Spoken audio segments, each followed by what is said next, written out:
Hello and welcome to Solaris University. In this video, we'll show you facial authentication with XPressEntry.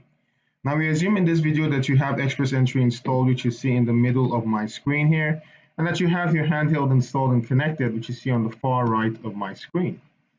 Now the very first thing to do for facial authentication is to ensure that you have the best quality of images coming into XPressEntry. Let's go to Tools and select Settings. And under Reader Profiles, you want to ensure that you are sending the full images to the handheld. Now this may cause your handheld to sync a little bit slower, but it would ensure that you have the best experience when you use facial authentication. Now the very next thing to do is to go into handheld functionality and enable this feature. So let's go into handheld functionality here and enable facial matching and hit save.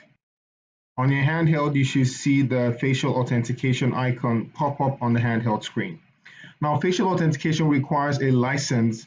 So the thing you have to do after this is to ensure that your system is properly licensed and functioning as expected. So let's go into the handheld here, and you have to go into Settings, and under the Reader tab, you are looking for ZK-Teco face matching enabled.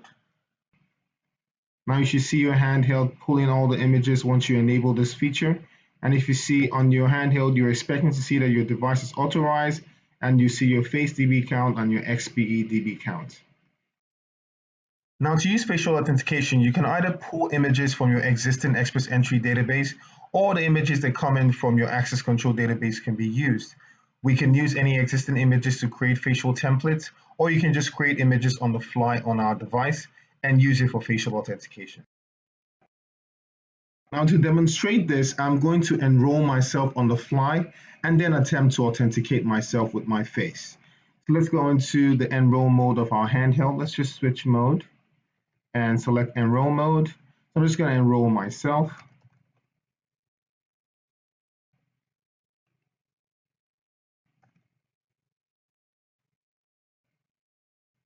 Now just select the badge to use for this enrollment.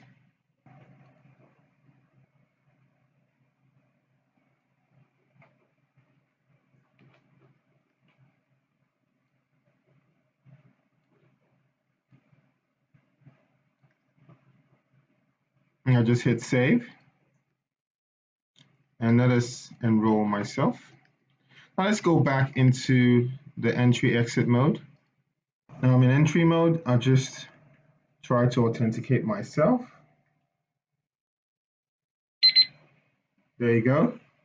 As simple as ABC. Now this is exactly how our facial authentication feature works. Remember that you can pull data either from your access control database or from your XPressEntry database. All you have to do is to capture images, or you can use your existing images already in the database, and our system will be able to pull, extract, and create the templates. This brings an end to this video. Please feel free to reach out to us at helpdesk@solaris.com for any technical queries, or sales@solaris.com for any product inquiries. Thank you.